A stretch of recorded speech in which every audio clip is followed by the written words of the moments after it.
Les amateurs de vélo sont de plus en plus nombreux en Chine, au milieu d'une frénésie de sport de plein air alimentée par une pandémie.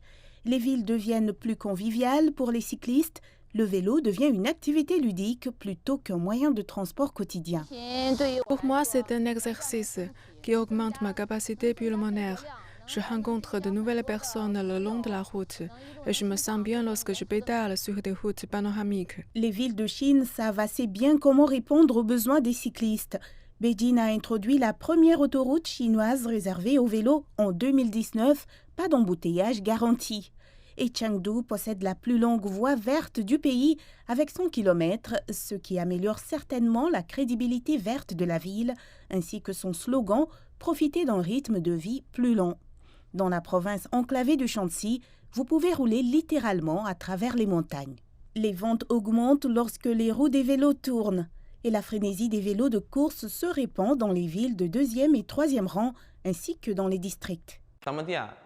Au cours de l'année dernière, nous avons vendu 270 vélos de course, chacun entre 6 et 10 000 yuan. C'est un revenu énorme pour un magasin de niveau départemental. Imaginez de nombreux magasins de ce type réalisés en chiffre d'affaires annuel de plus de 400 000 $ et tout cela représente une demande considérable. Le marché des vélos du pays était évalué à environ 12 à 15 milliards de dollars américains en 2021 et devrait dépasser les 16 milliards de dollars d'ici 2026.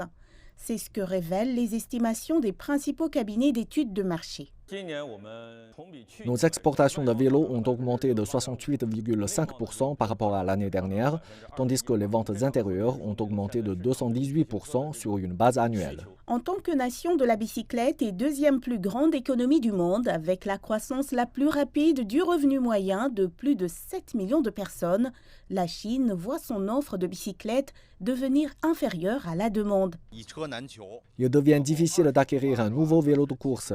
Une moto d'occasion peut être une alternative, c'est déjà un marché assez important en Chine. Pour répondre à la demande croissante, les fabricants de vélos en Chine intensifient leurs efforts de recherche et de développement afin de réduire leur dépendance à l'égard des pièces importées des vélos de course en espérant réaliser des bénéfices.